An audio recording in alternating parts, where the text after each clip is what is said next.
بسم اللہ الرحمن الرحیم۔ ایک عورت بنی اسرائیل میں رہتی تھی جو بہت بدکار تھی۔ خدا نے اس کو حسن و جمال سے خوب نواز رکھا تھا۔ وہ بدکار بھی انتہا درجے کی تھی۔ پوری بستی کے ساتھ اس کے تعلقات تھے۔ وہ اتنی مالدار ہو گئی کہ اس نے اپنے لیے ایک بڑا محل بنا لیا تھا اور ایک تخت بنوایا۔ وہ بن سنور کر ملکہ کی طرح تخت پر بیٹھتی تھی اور اس کے ساتھ غلط تعلق رکھنے والے پورے شہر کے امراء تھے۔ اس کی زندگی ایسے ہی گزر رہی تھی۔ ایک مرتبہ کیا ہوا کہ وہ اپنے گھر کا دروازہ کھول کر تخت پر بیٹھی کے قریب کسی اور بستی کا نوجوان تھا جو نیک تھا، عبادت گزار تھا۔ وہ ادھر سے گزرا اور گزرتے اچانک اس کی نظر اٹھی تو اس عورت پر جا پڑی اور اس عورت کی ایسی تصویر اس کے چھپی کہ وہ آگے تو چلا گیا مگر اس کا دھیان ادھر ہی بھٹک گیا۔ پھر وہ مراقبہ میں، ذکر میں، تسبیحات میں، تلاوت میں جب بھی بیٹھتا تو اس کا دل ہی نہیں لگتا تھا۔ اس نے روزے بھی رکھے لیکن خیال نہ نکلا۔ اس نے اپنے آپ کو تکلیف بھی پہنچائی، کئی دن اپنے آپ کو بھوکا پیاسا بھی رکھا مگر اس کے دل سے خیال نہ نکلا۔ حتیٰ کہ ایک دن اس نے سوچا کہ جب اس خیال سے میری جان چھوٹتی ہی نہیں تو میں چاہتا ہوں، چنانچہ اس کے پاس جو تھوڑا بہت سامان تھا وہ اس نے بیچا اور اس نے اتنے پیسے تیار کیے جتنے سے وہ بدکار عورت اپنے پاس آنے کی اجازت دیتی تھی۔ وہ اس عورت کے پاس آیا اور اس کو پیسے دے کر اس کے پاس چارپائی پر بیٹھ گیا، بات چیت کرنے لگا۔ اچانک بات چیت کے دوران اس کے دل میں یہ خیال آیا کہ میں نے نیکوکار کے اتنے سال گزارے ہیں، آج میرے اللہ مجھے اس غیر محرم کے ساتھ بیٹھے ہوئے بھی دیکھ رہے ہوں گے۔ بس یہ خیال دل میں آیا تو اللہ کا درد دل پر غالب آ گیا اور نوجوان نے کانپنا شروع کر دیا۔ عورت اس سے پوچھتی ہے، تم کانپ کیوں رہے ہو؟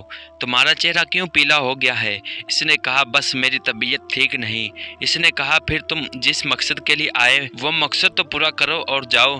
اس نے کہا، نہیں۔ وہ بڑی حیران ہوئی کہ آج تک میں نے اپنی زندگی میں کوئی ایسا مرد نہیں دیکھا جو میرے قریب اس طرح چارپائی پر آ کر بیٹھے اور پھر برائی کیے بغیر چلا جائے۔ یہ نوجوان کیسا ہے؟ مگر نوجوان نے کہا، اچھا میں جاتا ہوں۔ اس نے کہا، تم کون ہو؟ کیا ہو؟ اس نے بتایا کہ میں اس نام کا بندہ ہوں اور فلانی بستی کا ہوں۔ میرے دل میں یہ خیال آ رہا ہے کہ میں نے اتنی عمر مسلح پر بیٹھ کر گزار دی، آج میرا اللہ مجھے تیرے ساتھ بیٹھے ہوئے بھی دیکھ رہا ہے۔ بس اس کے بعد اس نوجوان کی آنکھوں سے آنسو آ گئے اور وہ چل پڑا۔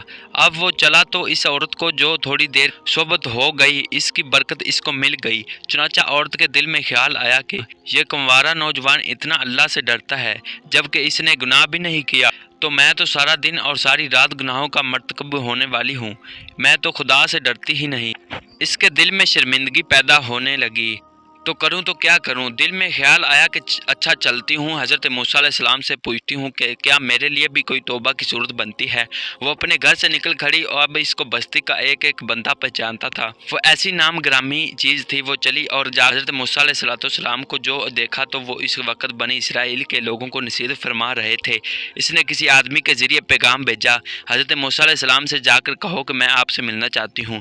اب جس کو پیغام دیا وہ بیوقوف تھا۔ کچھ پیغام پہنچانے والے بھی تو بیوقوف ہوتے ہیں، جس کو ڈھنگ ہی نہیں آتا پیغام پہنچانے کا۔ اس خدا کے بندے نے سیدھا جا کر سب کے سامنے کہہ دیا، حضرت آپ سے فلاں عورت ملنے آئی ہے۔ حضرت موسیٰ نے نام سنا تو آپ کو بہت جلال آیا کہ لوگ کیا سوچتے ہوں گے، ایسی عورت ان سے ملنے کے لیے آئی، ان کا کیا تعلق اس سے؟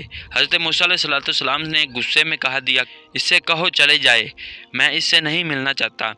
اس بیوقوف نے آ کر کہا کہ میں نے بات کہی تو حضرت موسیٰ علیہ السلام بڑے ناراض ہوئے، وہ تو بڑے خفا ہوئے تم سے، وہ ڈر گئے۔ اس نے کہا، میری بدکاریاں ایسی ہیں کہ اللہ مجھ سے بھی پہلے ناراض تھا اور اب اللہ کا نبی بھی مجھ سے بات نہیں کرنا چاہتا، میرے لیے تو اب دنیا میں ٹھکانہ ہی کوئی نہیں۔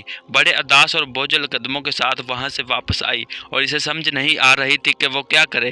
اب وہ حیران تھی، اللہ کے نبی نے میرے ساتھ بات کرنا گوارا نہ کیا، میں اتنی ہی گری ہوئی چیز ہوں کہ وہ بات کرنا بھی نہیں چاہتے۔ چنانچہ وہ گھر آئی اور اس نے گھر کی کنڈی لگائی۔ اس نے اپنے کسی بڑے سے سنا تھا کہ بندہ جب اپنے رب کو منانا چاہے تو اس کو چاہیے کہ وہ اس کے سامنے سجدے کرے۔ چنانچہ اسے اور کوئی طریقہ آتا نہیں تھا۔ گھر کی کنڈی لگا کر ایک جگہ اس نے اللہ کے سامنے سجدہ کیا۔ دل میں یہ کہہ رہی ہوگی میں تیرے سامنے جھک رہی ہوں، خدا میرا کوئی نہیں اللہ تیرے سوا۔ اسے پوری دنیا میں اور کوئی نجات کا راستہ نظر نہیں آتا تھا۔ پھر اللہ کی شان دیکھیے، اس نے رات گزاری، اگلے دن اس کے دل میں خیال آیا کہ میں عورت ذات ہوں، اکیلی مکان میں رہتی ہوں، ایک میری خادمہ ہے، تو میں اگر نیت کر بھی لوں تو جتنے لوگوں نے میرے ساتھ بدکاریاں کی ہیں وہ تو مجھے اس میں نہیں رہنے دیں گے، تو بہتر یہ ہے کہ میں اس جگہ کو چھوڑ کر چلی جاؤں۔ تبھی اس نے فیصلہ کر لیا کہ میں یہاں سے چلی جاتی ہوں۔ اس نے اپنے آپ کو ایک سادہ لپیٹا تاکہ کوئی کپڑوں کو اور حسن و جمال کو نہ دیکھے کہ یہ کون جا رہی ہے۔ پھر اس نے سوچا عورت زاد ہوں، کہاں جاؤں؟ دل میں خیال آیا کہ جو نیک نوجوان تھا جس کے دل میں اللہ کا اتنا خوف تھا، وہ اللہ کے ڈر سے کانپ رہا تھا، کیوں نہ میں اس نیک بندے کے پاس چلی جاؤں اور اس کی خادمہ بن کر رہ جاؤں، ممکن ہے کہ وہ مجھے نکاح میں ہی قبول کر لے۔ یہ اس بستی کی طرف چل پڑی، چنانچہ ڈھونڈتے ہوئے یہ اس بستی میں اس کے گھر پہنچی اور گھر والوں سے کہا کہ میں اس فلاں بندے سے ملنے کے لیے آئی ہوں، تو انہوں نے کہا کہ اس کا ذکر عبادت کا معمول ہے اور وہ کمرے سے اتنے بجے نکلتا ہے، تم انتظار کر لو۔ چنانچہ اس نے کہا بہت اچھا۔ جب انتظار کرنے بیٹھی ہوئی تھی تو اچانک اس نوجوان نے دروازہ کھولا اور اس کی نظر اس عورت پر پڑی، یہ سامنے بیٹھی ہوئی تھی۔ جب نوجوان نے اس عورت کا چہرہ دیکھا تو اس کو اپنا وہ وقت یاد آ گیا۔ وہ کون سا وقت تھا؟ میں اپنے مسئلے کو چھوڑ کر بالآخر اس کی چارپائی پر جا بیٹھا تھا، تو اس نوجوان کے دل پر خوف طاری ہو گیا، کہیں یہ میرا ایمان خراب کرنے تو یہاں نہیں آ گئی۔ میں نے اتنی مشکل سے اس کا تصور ذہن سے نکالا تھا، تو نوجوان پر اتنا خوف طاری ہوا وہ وہیں پر گر اور اس کی جان ہی چلی گئی۔ اب اس کی وفات پر گھر والے بھی رنجیدہ اور عورت کو بڑا ہی غم تھا۔ خیر 3 دن کے بعد اس عورت نے اس کے گھر والوں کو بتایا کہ میں تو اس نیت سے آئی تھی، تو انہوں نے کہا کہ اب وہ تو اس دنیا سے چلا گیا ہے، اس کا ایک بھائی، اگر تم مناسب سمجھو تو ہم اس سے پوچھ لیتے ہیں، اگر وہ تمہارے ساتھ نکاح کر لے تو تم اس کے ساتھ نکاح کر لو۔ اس نے کہا ٹھیک ہے۔ جب بھائی سے پتہ کیا تو اس نے کہا ٹھیک ہے، پہلے یہ ایسی عورت رہی ہے اور اب توبہ کی نیت کر چکی ہے تو میں اس کو اپنے نکاح میں قبول کر لوں گا۔ چنانچہ اس عورت کا اس کے بھائی کے ساتھ نکاح ہوا اور اس عورت کو اللہ تعالیٰ نے 7 بیٹے عطا فرمائے اور وہ 7 بیٹے بنی اسرائیل کے اولیاء میں سے گزرے۔ ایسے بدکار عورت بھی اگر توبہ کرتی ہے تو اللہ تعالیٰ سے اسے 7 ولیوں کی ماں بنا دیتی ہے، تو مولا کتنا کریم ہے۔ تو دوستو آج کی جانکاری آپ کو کیسی لگی؟ کمنٹ باکس میں اپنی رائے کا اظہار لازمی کیجیے گا اور ہمارے چینل کو سبسکرائب کرنا مت بھولیے گا تاکہ ہماری ہر آنے والی اس طرح کی مزید ویڈیوز آپ تک بر وقت پہنچ سکے۔ تو دوستو ملتے ہیں اگلی اس طرح کی ایک اور مزید ویڈیو کے ساتھ، تب تک کے لیے اپنا خیال رکھیے گا۔ اللہ نگہبان۔